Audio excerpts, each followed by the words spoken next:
مساء الخير، ازيكم؟ عاملين ايه؟ يا رب تكونوا بخير. ميت يوم تابنج.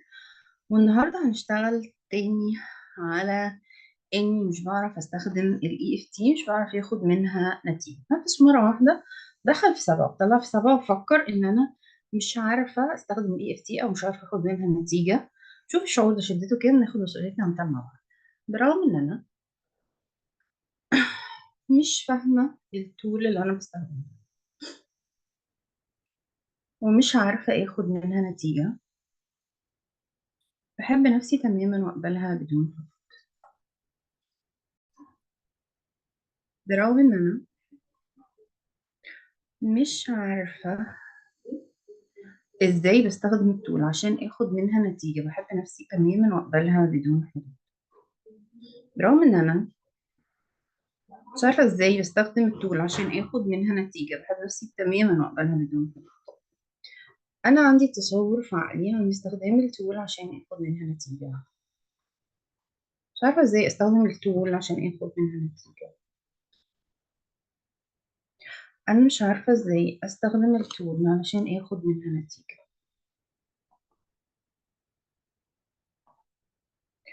برغم ان انا عندي تصور في عقلي لاستخدام التول، إني أكون فاهمة حاجة معينة، إني أكون مقتنعة بحاجة معينة، إني أكون مصدقة حاجة معينة، إني يكون عندي باك جراوند انفورميشن مثلا. كل دي حاجات موجودة جوه في عقلي. عقلي بيقول لي إنها لو موجودة أنا هاخد نتيجة أحسن من التول، مع إن الكلام ده مش صح. برغم إن أنا كل اللي محتاجة أعرفه إن ال EFT physical tool، يعني بتخبط على جسمي وجسمي بيوافق يفتح الجملة اللي أنا مركزة عليها. بحب نفسي وأقبلها بدون حدود. برغم إن كل اللي أنا محتاجة أعرفه إني أكون فاهمة إن التخبيط على الجملة بيخرمها ويكسرها، ومفيش حاجة اسمها إني أقتنع إنها صح أو أقتنع إنها غلط عشان آخد نتيجة. بحب نفسي وأقبلها بدون حدود. برغم إن أنا معرفش إن التخبيط على الجملة بيفتفتها وبيكسرها. مش هتفرق إذا كنت مقتنعة بيها أو مش مقتنعة بيها. كل المطلوب مني إني أكمل خط على الجملة وألاحظها. بحب نفسي أقبلها بدون حدود. أي جملة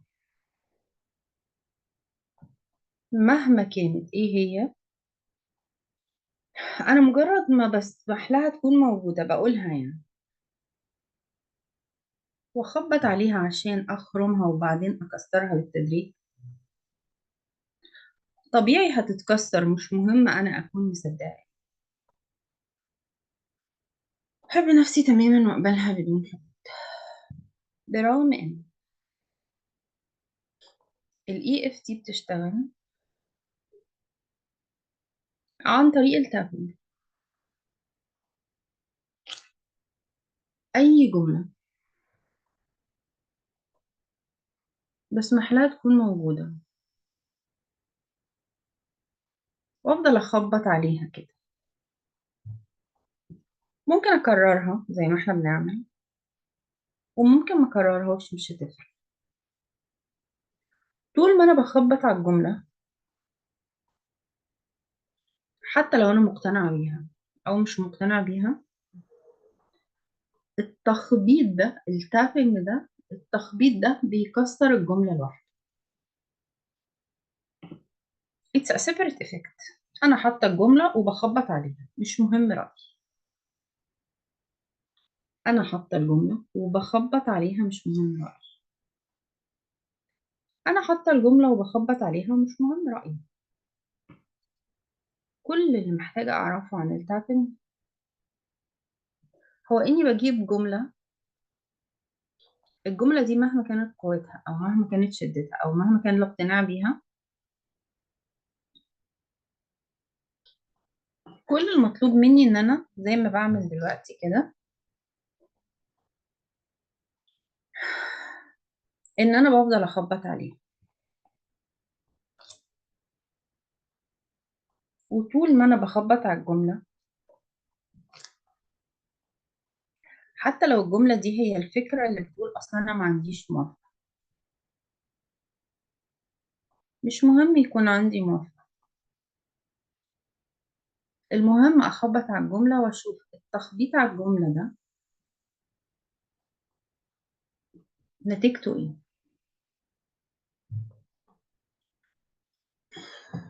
كل المطلوب مني ان انا اشوف التخبيط على الجمله ده نتيجته. برغم ان انا مستحيل اجيب صخره وشاكوش بسن مدبب وافضل اخبط على الصخره بالشاكوش وما تتكسرش او ما يتفتتش منها نقط مهما كانت صلابتها. بحب نفسي تماما واقبلها بدون حب. برغم ان انا مفيش طريقة طول ما انا بخبط بالشاكوش على الصخرة تمنعها تتكسر. بحب نفسي واقبلها بدون حب. برغم ان اقتناعي او عدم اقتناعي ان الصخرة هتتكسر ما بيوقفش عمل الشاكوش. بحب نفسي واقبلها بدون حب. انا عارفة ان الشاكوش بيشتغل حتى لو انا مش مقتنعة انه بيشتغل. كل المطلوب هنا اني افضل اخبط زي ما انا بخبط دلوقتي كده. خبط يا مي، في حد هنا ما خبطش؟ طول ما انا بخبط ايا كان رأيي في امكانية مسح الجملة او الحفاظ عليها، ده مش هيعمل فرق. لان طول ما انا محددة جملة واحدة وبخبط عليها لازم هتتكسر. طول ما انا محددة جملة واحدة وبخبط عليها لازم هتنكسر. حتى لو عقلي بيقول لي ان انا مش مقتنعة اسيبها تتكسر، فانا اعتذر لعقلي هنا لانه ببساطة شديدة الخط ده is a physical process. لكن الاقتناع عملية انا مش شايفاها بعيد. ودايما الامور المادية في عقل الناس المسنودة على عقلها اكتر قوة من الامور الروحانية. فلو انتي من الناس اللي مصدقة في عقلك قوي وساندة عليه، فده بالنسبة لك وبالنسبة لعقلك اللي بيقنعك إن ال spiritual process ما بتجيبش نتيجة. بس دي مش spiritual process، ده خبط. أنا ماسكة الجملة وبخبط عليه. وده معناه إن الخبط على الجملة وعلى الأماكن اللي متخزنة فيها الجملة في جسمي وفي عقلي، الخبط أقوى من الاقتناع. يعني إيه الكلام ده؟ يعني الخبط اللي أنا بخبطه ده يكسر الاقتناع. كل المطلوب مني إني أسمح لنفسي أفتح سيشن وأختار الجملة اللي أنا عايزة أحلها سواء كنت موافقة أو مش موافقة، وأبدأ أخبط عليها وأكمل خط. طب الاقتناع ملوش دور خالص؟ لا، له دور. لو أنا مقتنع إن الخبط ملوش نتيجة، فأنا هبدأ الجلسة بتاعتي بإني أخبط على الاقتناع اللي بيقول إن الخبط ملوش نتيجة، فده هياخد معايا لفتين زيادة ولا تلاتة، هيطول السيشن، عشان دي بتعتبر فكرة زيادة عقلي اداهالي عشان يعطل. كل اللي هيبقى مطلوب مني إن أنا أعمله ساعتها إني أخبط على الجملة اللي بتقول إن الخبط ما بيجيبش نتيجة، أخبط على الاقتناع. وبعد ما أخبط على الاقتناع والاقتناع يتفتت شبه الصخرة بتاعتي بالشاكوش، ساعتها الجملة الحقيقية اللي محتاجة تتحل هتكون جاهزة للتغيير. أنا الآن اخترت إني أستقبل المعاني اللي وهي معايا تخليني قادرة إني أخبط على الجملة اللي عايزة أتخلص منها، أيا كان my previous attitude، أيا كان رأيي في الجملة. أنا الآن جاهزة إني أختار أطبق الخطوات وأخبط بدون أي intention